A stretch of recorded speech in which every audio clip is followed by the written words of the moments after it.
Welcome back, everyone, to another episode of Susan Lopresti Wellness, Mind, Body, and Soul.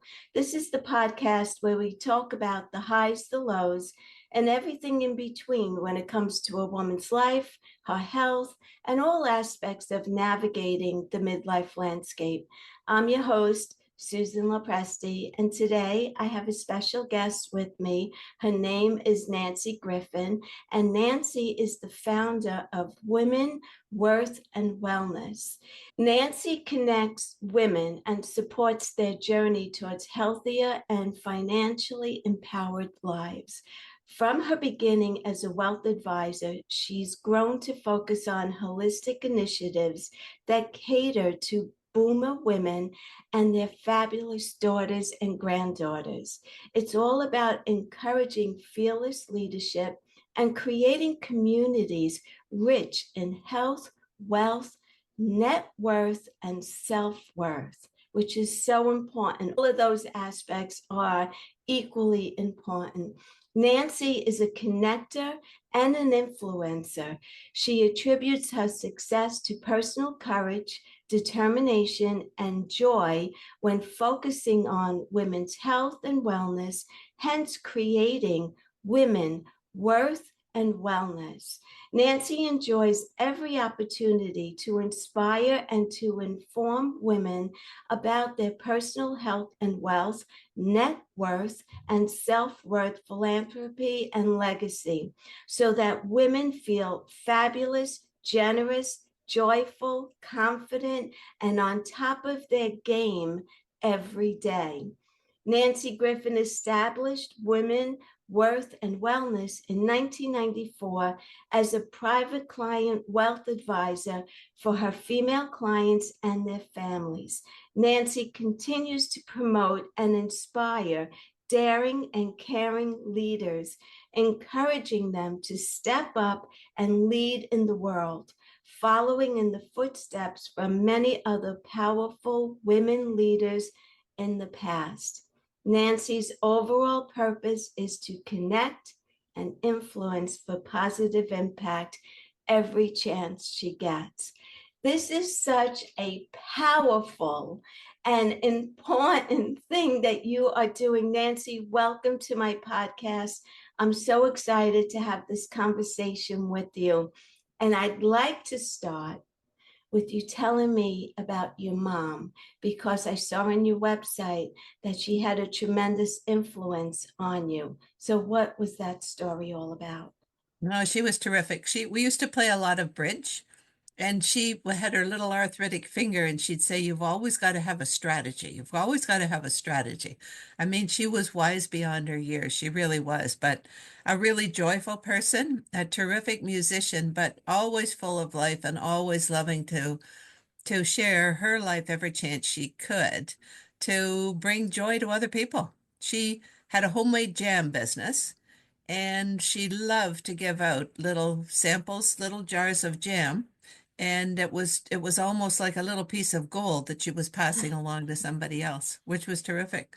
But she died. She died before I got into the wealth advisory business, which was most unfortunate because she was an investor herself. And how she decided whom to invest in was based on who was the CEO and what was that CEO's approach to running and leading their business. So always very, very astute. But up on my wall, I have a card that she gave to me for my birthday. And it was the last birthday before she died that fall. We know that heart disease is the leading cause of death for women, not breast cancer, but she was diagnosed with indigestion. And of course, sure enough, wasn't it heart disease? So she died in the middle of the night. We were all shocked, but it was exactly the way she would wanted to have died at the age of 83. But this birthday card, she said on the card, she said, "Nancy, I like this advice better than the birthday cards I saw." And that was the last birthday card I received from her in 1990. And it is just live each day to its fullest. And then it goes on and on and on. Be your best self, always be your best self. But the one phrase that I use often is Love with all your heart and soul. Believe those you love you. When you're faced with a decision, make that decision as wisely as possible. She said, indecision is like a cancer. Like, get on with it. Decide. If it's a bad decision, move on from there. If it's a good decision, obviously, you move on from there.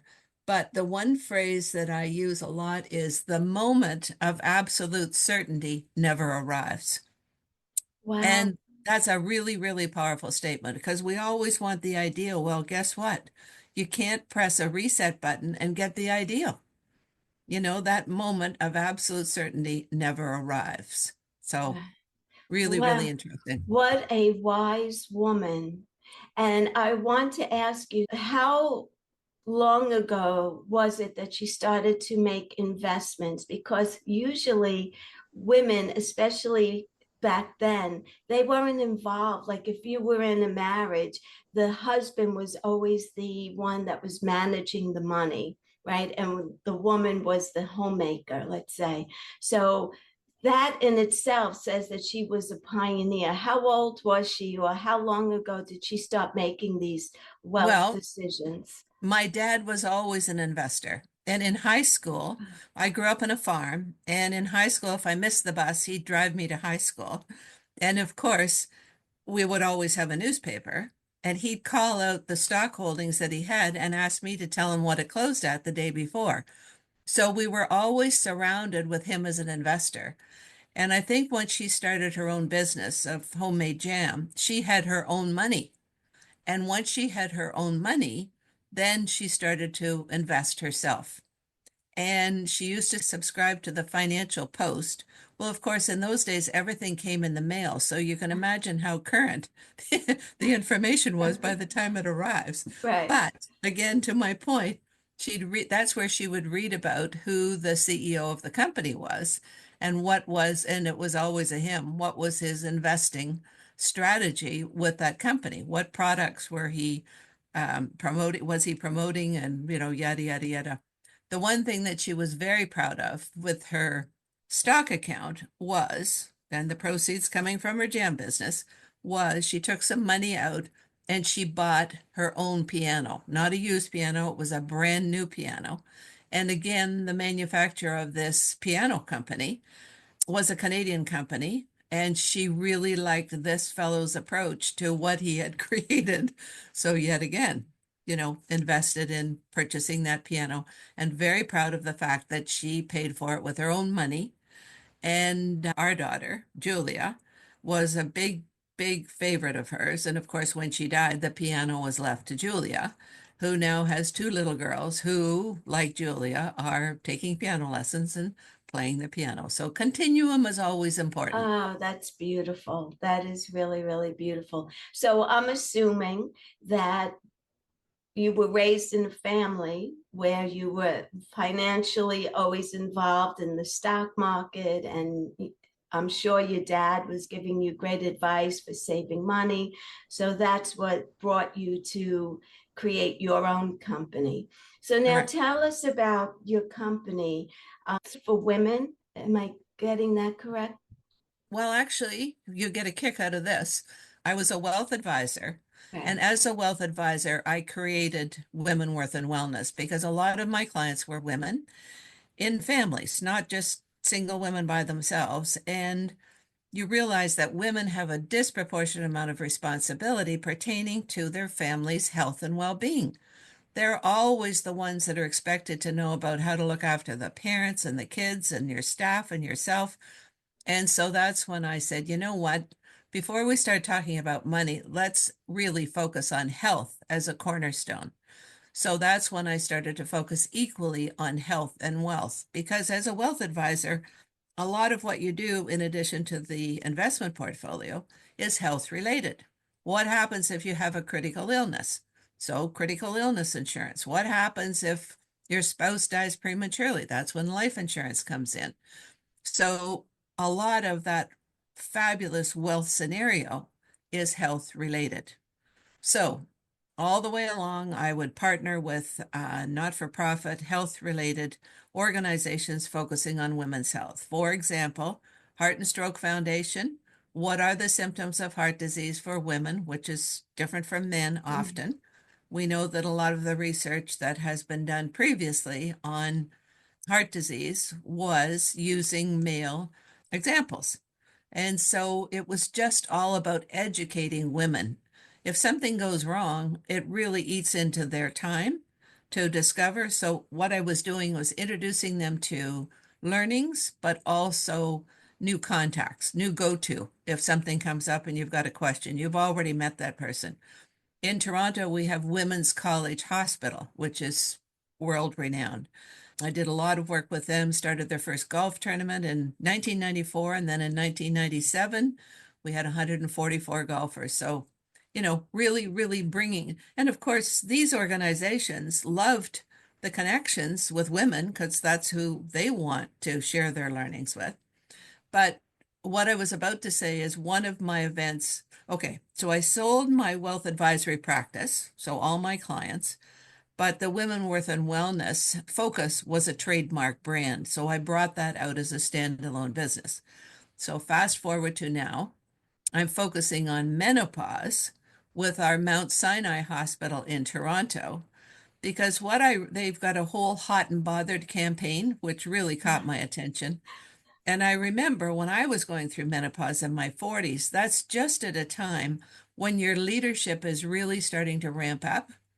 And if some of these symptoms of menopause gets in the way of you feeling your best so that you can do your best, you often step back. And I thought women cannot afford to step back any longer. Oh, We need to have more women leading the way.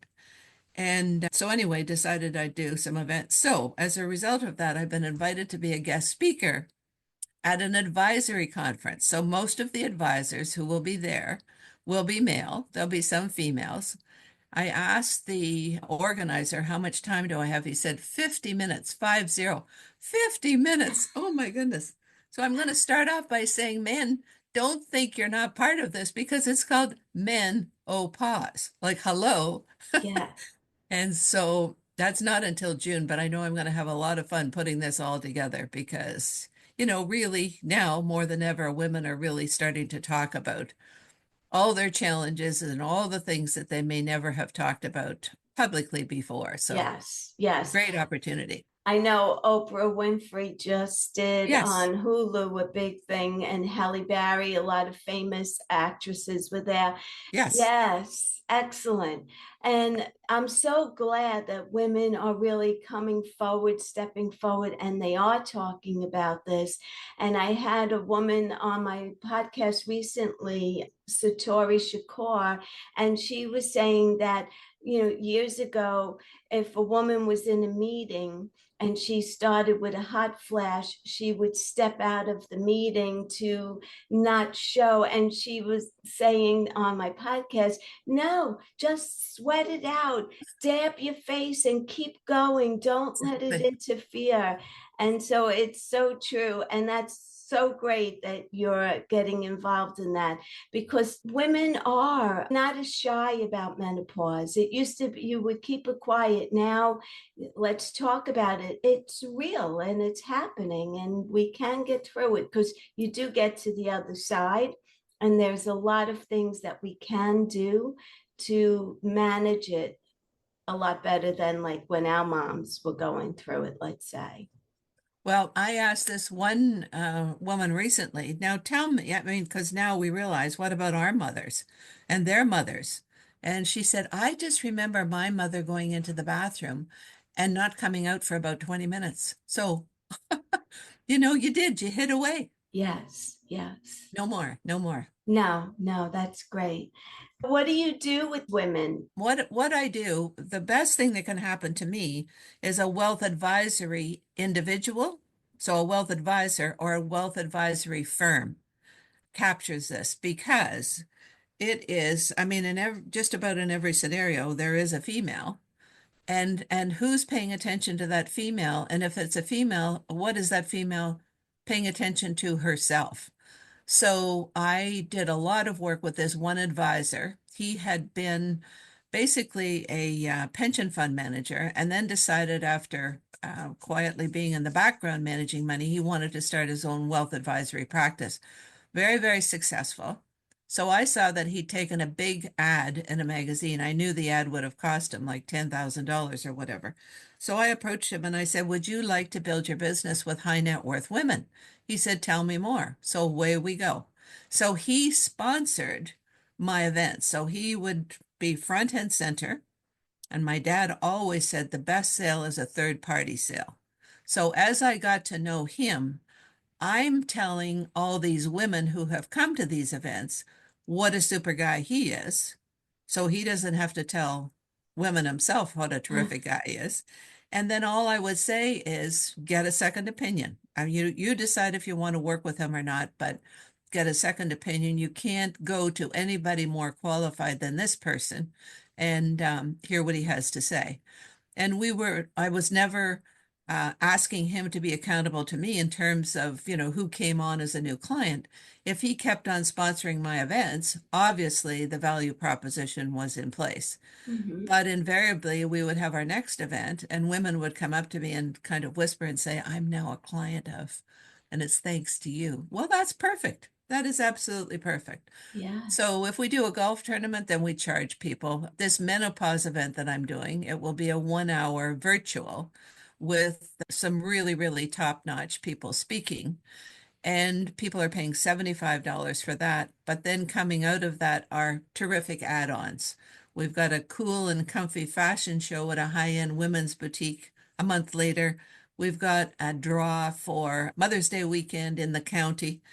Where I live is kind of like the Hamptons. Uh-huh. It's kind of a go-to location that's so beautiful and wineries and blah blah blah. So we've got a draw for Mother's Day weekend in the county. So that's kind of how we do it. We have sponsors. They participants often pay a nominal amount, and then we try to make a lot of good things happen as a result of it. Wow, that's great. That really is great. I wanted to ask you, what advice would you give to a woman? Let's say she's in her 40s, 45, let's say, and she really doesn't have a financial plan at this point, whether she's married or not. But I'm thinking more of a single woman. Mhm. She's a working woman making a substantial income and she doesn't have much of a savings. How would you advise her at 45 years old? Okay, well, if she's 45 years old, she's probably got another 50 years to live Right. because we know women's life expectancy is increasing all the time. I think the most important thing is that you work with a trusted advisor. That is the most important thing because a trusted advisor will give you all the guidance that you need to have so that you can survive and thrive. So the question is, well, how do I find a trusted advisor? I just had a conversation with these women who have an adventure podcast. And I said, think about skydiving. Like you'll only skydive if that person that you're with is a trusted advisor. Mm-hmm. So often with money, women don't want to talk about money. Women are more likely to talk about sex than they are to talk about money because they're embarrassed they don't have more. They're embarrassed that they don't know more. And so that embarrassment gets in the way of getting connected with that trusted advisor. So, how you find a trusted advisor, if you don't already have one, is ask around. And if you have an opportunity to interview a trusted advisor, then ask them what their approach is to looking after a woman, because often women are discounted because it's like, oh my God, you wouldn't believe how much you didn't know, like just discounting and being disrespectful. Mm-hmm. But in addition to what is your approach, it's what is your attitude. If I'm the person who is doing the interviewing, then I've shared kind of my financial scenario. So then ask that person what their attitude would be towards helping me achieve the most. So there's a lot of conversation that needs to occur. But once again, to what we talked about earlier, Mm-hmm. women really need to step it up and own that conversation because every penny is so important. And that trusted advisor is going to help that woman steward her wealth going forward. Right. At what age would you recommend a woman start saving? I said 45, but would you start saving earlier than that? Like as soon Yeah, as you, yeah, definitely. And the yeah, one thing I'm looking for is somebody who is a curriculum expert. Because with my Women Worth and Wellness brand, the suggestion, the request has been, okay, let's start at age 10 talking about your health, assuming you're going to live to be 95. So at 10, what do you need to know and what do you need to do? And at 20 and 30 and 40, all the way along. Same thing with wealth. Often that 10-year-old will have a weekly allowance. So what is the purpose of that allowance and what are the opportunities with that allowance? And then at age 20 and 30 and 40, all the way along. So I think starting when you're young as possible, and normally around 10 is when, I mean, it could be younger. Some kids, get the message sooner, but I think 10 is an ideal time to start. And there's quite a difference between a 10-year-old and a 20-year-old, right. and then a 20-year-old and a 30-year-old. So I think the sooner the better. Right. Yes. Well, for myself, when I started working at 22, I always worked for a company that either had a 401k or some kind of an investment. And so Wonderful. that's what I always did. And then when I was about 42, I started to really put, like, in the beginning I was putting like 3% of my salary for, but by the time I was in my 40s I went to the max of Wonderful. what I was allowed to participate in my 401k, and it allowed me to retire at 61 years old because I was consistent with that. So, yeah, it's so important. I wanted to ask you also, you don't just talk about women's wealth, but health. So, a Correct. woman who's in her 30s, what advice do you give a woman who's in her 30s to start working on keeping her health? Let's assume that she's healthy at the moment. Mhm. What's your advice for her? Well, if you're in your 30s, then you're heading into menopause. And Yes. and I remember turning 39 and thinking, "Oh my goodness, I'm going to be 40. I'm going to be 192 years old." When you're 40, of course, now it's like a teenager. Yes. I think it's just increase your awareness of possible challenges that can come your way. We now know that there's a huge epidemic for loneliness. It's like a new disease.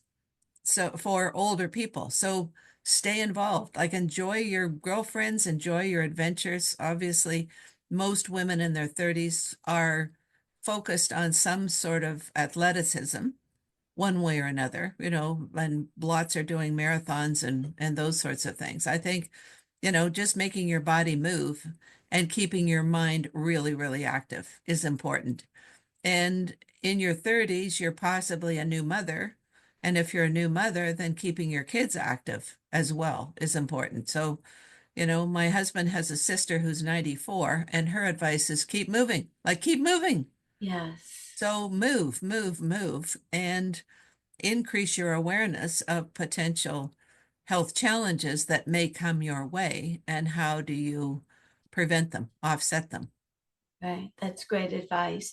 Definitely social connection, especially as we're getting older, is so important because if you're isolated, and I saw this a lot during COVID with some of my friends' moms who were isolated, they're widows, and they were in their house for months and months and months alone, and their mental state Right. declined tremendously. Hmm. More so than even their physical health was their mental health, and they didn't come back from it. And I'm No. talking about women that were in their late 80s and early 90s. But prior to COVID, they were so with it and just being isolated in their house every day for months, not going out, being afraid to go out, being in public. So everyone stayed in and stayed home, and that was really detrimental to their mental health. And the world flipped. Like all of a Yes. sudden it flipped. You and I are Zooming now, and that was the biggest opportunity of all. But Yes. if technology didn't become part of their MO every day, then they just become more and more and more and more isolated. Yes. And of course, we know that there's incredible amount of fraud hitting on older people. And so that just causes you to become a turtle to an even greater extent. And that's the tragedy. Yes, absolutely. Absolutely. So, Nancy, do you have any final thoughts you'd like to leave women with as far as financial advice? Well, you know what? I'm thinking about you because you have done an amazing job with your whole wealth scenario. So Thank you. now you're moving into the whole philanthropic legacy aspect of your life, which now becomes a whole new challenge because what do you care about most? And that's where the holistic aspect comes into play. What do you care about most? And how can I give back to those organizations that I care about most? And how do I know that that organization that I've selected will steward that wealth that I've directed to them? Well, so it's another whole new area of opportunity, but also increasing your awareness and understanding the options that are available to you. Really, really important. For example, I'm involved with the Rotary Club. And recently I had this big insurance policy, and my husband kept saying, we do not need all that insurance. Well, the most important thing is do not let it go. Do something really powerful with it. So I reduced it right down. The amount that was left, I put as part of my legacy with a donation to Rotary. Of course, they were delighted. Oh, And now I'm going to the International Convention this year, and we'll spend some time on the whole foundation aspect. But I think, as more and more women earn more and are inheriting more, their yes. whole philanthropic opportunity becomes significant. That's great advice. So lots to pay attention to. And of course, Mackenzie Scott and Melinda French Gates are leading the way in terms of you've got all this wealth, what are you going to do with it? Right. That's So, great advice. thank you. So there you go. Nobody gets out of here alive, so we got to No. make every penny happen, which is the opportunity, and of course, to stay active and stay healthy. Yes. Also great advice. Perfect. Yes. Thank you, Nancy. I appreciate you coming on. I will put all of your information in the show notes where people can find you, reach out to you, get advice from you. And Perfect. and I appreciate your time and everything that you're doing. I think it's wonderful. It really is. I'm Well, so thank happy you. you reached out to me. And likewise to you. You keep up all your great work, which is super. You're an Thank you. excellent interviewer. Very, very gentle. Thank you, Nancy. I appreciate that. You're welcome. Have a Uh, great weekend. You too.